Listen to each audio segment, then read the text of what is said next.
Nadiad GD Patel ગ્રાઉન્ડમાં યોજાઈ wheelchair cricket match યોજાઈ.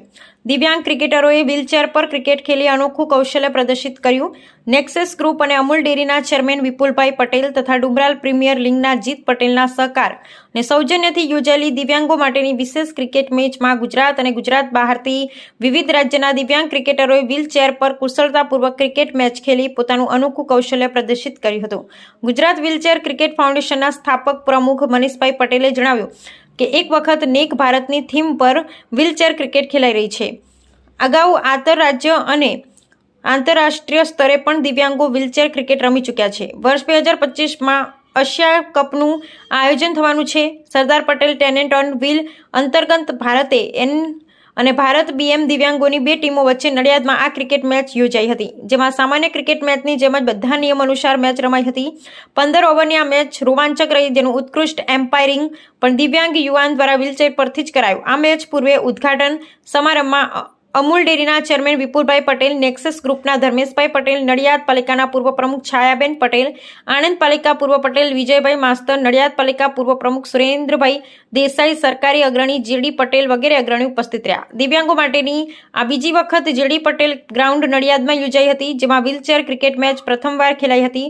ઉલ્લેખનીય છે કે અમૂલ ડેરીના ચેરમેન વિપુલભાઈ પટેલ અને નેક્સસ ગ્રુપના ધર્મેશભાઈ પટેલ દ્વારા વ્હીલચેર ફાઉન્ડેશનને ₹80,000નો ચેક અર્પણ કરાયો હતો. નામ તમારું? મનીષભાઈ નાગરભાઈ પટેલ. મનીષભાઈ, તમે આજે અહીંયા ક્રિકેટ મેચ રમવા આવ્યા છો. શું આયોજન છે, કોના દ્વારા છે, શું કહેશો?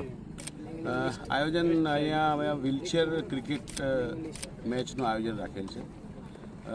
નડિયાદ નેક્સસ અને અમૂલ ડેરી ચેરમેન અતુલભાઈના સહકારથી આ બધું કાર્યક્રમ અમે રાખેલો છે અહીંયા, જેમાં એક ભારત શ્રેષ્ઠ ભારતની થીમ ઉપર talent on wheel, Sardar Patel talent on વ્હીલની બે ટીમોનું સિલેક્શન થયું છે, ભારત એ અને ભારત બી. વ્હીલચેર ક્રિકેટની રમતના માધ્યમથી અમે અલગ અલગ ભારતના રાજ્યોમાંથી આવેલા અલગ અલગ રાજ્યોમાંથી ખેલાડીઓ જે આવ્યા છે એમાંથી અમે એક સમાજને અને દુનિયાને અનેકતામાં એકતાનો સંદેશ આપવાનો એક કાર્યક્રમ અમે રાખ્યો છે. એમાં અમને ખૂબ સહકાર નડિયાદ નેક્સસ અને ડુમરાલ પ્રીમિયર લીગના ચેરમેન શ્રી જીતભાઈ તરફથી મળે છે અમને. તમે કેટલા વર્ષથી ક્રિકેટ રમો છો? ક્યાં ક્યાંથી બધા આવો છો, શું કહેશો? શરૂઆત સાહેબ 2014માં થઈ હતી. અમે ઇન્ટરનેશનલ હમણાં લાસ્ટ માર્ચમાં એશિયા સિરીઝ બી કરી, જેમાં ભારત, બાંગ્લાદેશ, નેપાળ, શ્રીલંકા 4 દેશોએ પાર્ટિસિપેટ કર્યું હતું. અત્યારે એશિયામાંથી 12 દેશો જોડાયેલા છે અને યુરોપના દેશો બી એફિલિએશનની તૈયારી છે. એમ ટોટલ 17થી શરૂઆત હતી અને 24 સુધી અમે પહેલો એશિયા કપનું પ્લાનિંગ લાસ્ટ આવનાર ડિસેમ્બરમાં કરી રહ્યા છીએ. એક ખાસ વાત જાણવા માંગીશ કે તમે બધા જ પ્લેયર આમ જુઓ, બરાબર છે, તો કેવી રીતે પ્રેક્ટિસ કરો છો અને કેવી રીતે રમો છો? તમને કોઈ આમ પડવા વાગવાની કે એવી કશી કોઈ ડર કે એવું કંઈ લાગે છે? ડર તો સાહેબ થોડો હોય, બધી રમતની અંદર થોડું ઘણું ઇન્જરી આવતી હોય છે, પણ છતાં અમારા દિવ્યાંગ વ્યક્તિઓને ભગવાને સ્પેશિયલ એક મનોબળ અમારું મજબૂત આપ્યું છે ભગવાને એમને એક અલગ.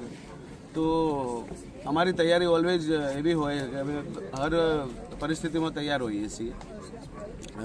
એસેસેબલ હોય ના હોય, રસ્તામાં ચડવા ઉતરવાનું ગંદકી હોય, કોઈ ચાલીને ઘસડીને ચાલતા હોઈએ, પણ ચેલેન્જ કરવાની બચપનથી અને શરૂઆતથી દિવ્યાંગતાને કારણે આદતે પડી ગઈ છે, એટલે અમે એને સહજતાથી લઈએ છીએ. મારું નામ જીત પટેલ. હું ડીપીએલમાં हम लोगों 4 વર્ષ પહેલાં ડીપીએલ ચાલુ કરેલી, ડુમરાલ પ્રીમિયર લીગ. हम લોકોએ ચોથા વર્ષ આવ્યા. લાસ્ટ યર हम લોકોએ બ્લાઇન્ડ લોકોને બોલાયેલા ક્રિકેટ રમવા માટે. આ વર્ષ हम લોકોએ હેન્ડીકેપ લોકોને બોલાવ્યા રમવા માટે, જે લોકો વ્હીલચેર પર ક્રિકેટ રમશે. હજુ ઘણા લોકોને વ્હીલચેર પર લોકો ક્રિકેટ રમે એ ખબર જ નથી. એ સંદેશ જાય બહાર, બધાને ખબર પડે સોસાયટીમાં. એના માટે हम લોકોએ ક્રિકેટને પ્રમોટ કરવા માટે हम લોકોએ એક આયોજન કર્યું. રીતભાઈ, સામાન્ય રીતે લોકો સ્વસ્થ હોય એ પણ ક્રિકેટ નથી રમતા, પણ તમે જે વ્હીલચેર પર ક્રિકેટ રમે જે લોકોને બોલાયા છે, શું સંદેશ આપવા માંગો છો? એ લોકોને એવો સંદેશ આપવા માગું છું કે આ લોકો વ્હીલચેર પર રમીને પણ આટલું પેશન દેખાડી શકે છે, તો નોર્મલ લોકોને પણ ક્રિકેટ વધારે રમવું જોઈએ અને ફિટનેસ પર વધારે ધ્યાન આપવું જોઈએ. એ એમાં ડુંગર પ્રીમિયર લીગ તરફથી સંદેશ અમે આપીએ છીએ. અને વ્હીલચેરવાળા જે આજે આવ્યા છે, જે સમગ્ર ભારતમાંથી આવ્યા છે, યુપી, એમપી, જમ્મુ કાશ્મીર, હરિયાણા બધેથી આવ્યા છે.